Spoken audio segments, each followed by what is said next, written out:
اپنے بچوں کی پرورش کر. اپنے بچوں کو ضروری نہیں صرف یہ نہیں کہ مدرسے کے حوالے کر دیا, اپنے بچے کو یہ نہیں کہ 5-5 4-4 ہزار فیس والے اسکول کے حوالے کر دیا. یہ سارے علماء اکرام بیٹھے ہیں, اولاد کی تربیت میں علماء لکھتے ہیں, فرمایا جب بچے کی عمر 10 سال کی ہو, 10 سال سے لے کے 21 سال کی عمر تک اپنے بچے کی طرف آنکھ کی گھوری, آنکھ کا آئینہ ایسا رکھ جیسے شکار کے اوپر شکاری پنجے گاڑتا ہے. اپنے بچے کے رہن سہن پہ, اٹھنے بیٹھنے پہ, بولنے چالنے پہ, جہاں وقت گزار رہا ہے, رات کو اٹھ کے دیکھا کر کروٹیں بدل کے کس کروٹ سو رہا ہے, دن کے اجالے میں دیکھا کر قدم اٹھا رہا ہے یا بھاگ کے دکھا رہا ہے, اپنے باپ سے کچھ چھپا رہا ہے یا ظاہر کر رہا ہے. اگر 10 سال سے لے کر 20 سال کی عمر تک تو اپنے بچے کا ساتھ دے گا, کعبے کے رب کی قسم بچہ قبر تک قرآن سناتے تیرا ساتھ دے گا.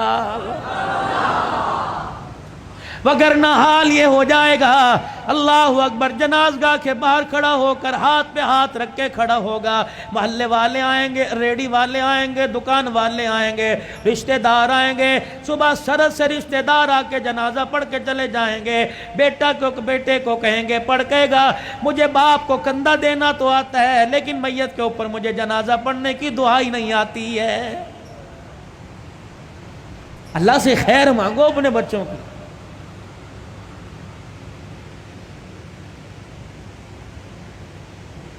یہ تمہارے ملتان کے اندر مولانا سمیع اللہ ربانی رحمت اللہ علیہ کا انتقال ہوا. مولانا میں ان کے گھر کھانے کے لیے ایک دن ملاقات کے لیے چلا گیا. 12 پتہ نہیں 9 بچے یا 11 بچے, 3 بیٹیاں, اللہ اکبر, سارے عالم, ساری عالمہ, حافظ.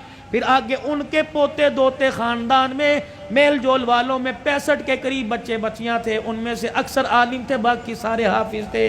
میں ان کے گھر بیٹھا, بیٹھنے کے لیے کرسی کوئی نہیں, چرپائی ٹوٹی ہوئی, شلوار کسی اور رنگ کی, کرتا کسی اور رنگ کا.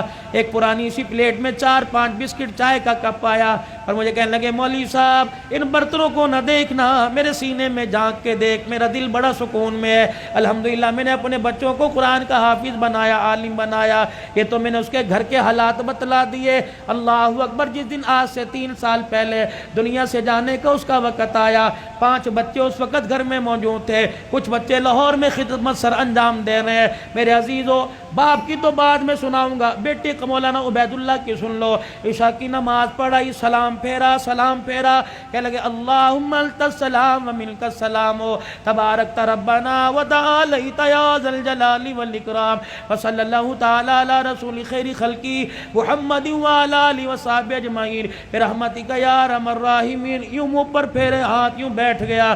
لوگوں نے ہی لایا, فرمایا اب کھڑا نہیں ہوگا, اب تو قیامت کی صبح کھڑا ہوگا. لے اتنی جلدی مر گئے. جو کام کرتے مرے گا وہ کام کرتے اٹھے گا. قیامت کا دن ہوگا, اللہ اسے عشاء کی نماز کے وقت مصلی سے اٹھائے گا. اب باپ کا حال, مفتی سیف اللہ صاحب, میں تعزیت کے لیے گیا, مجھے کہنے لگے مولانا ابا جان کا انتقال کیسے ہوا؟ 1:45 بجا تھا. ابا جان نے کمرے میں شور کر دیا, امی اٹھ کے آ گئی, میں اٹھ کے آ گیا, بھائی دوسرا اٹھ کے آ گیا. کہنے لگے عبید اللہ کو بلا لے, عبداللہ کو بلا لے, اور اسی طریقے سے کفایت اللہ کو بلا لے.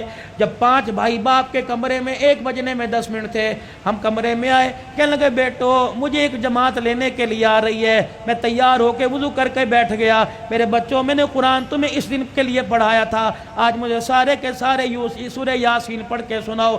بیٹیوں نے, گھر والی نے, 5 بچوں نے سورہ یاسین سنائی. کہنے لگے الحمدللہ. پھر سب بچوں سے مصافحہ کیا, بیوی سے الوداع کہا, اور پھر کہنے لگے ذرا کمرے کے باہر جانا, کچھ جماعت باہر کھڑی ہے. اللہ اکبر, کمرے سے باہر سارے بچے چلے گئے. کہنے لگے جی السلام علیکم, السلام علیکم, اندر آ جاؤ. اندر آ گئے. کہنے لگے میرے باہر والوں اور اندر والوں سارے گواہ رہنا, میں ایمان پر کلمہ پڑھتے ہوئے جا رہا ہوں. اور زبان سے کہا اشہد ان لا الہ الا اللہ واشہد ان محمد رسول اللہ. اتنا کا آنکھیں بند ہو گئی. بیٹے کہنے لگے اللہ کی قسم مولانا, کمرے میں ایسی خوشبو آئی جس خوشبو کو آج سے پہلے کبھی ہم نے سونگا ہی نہیں تھا.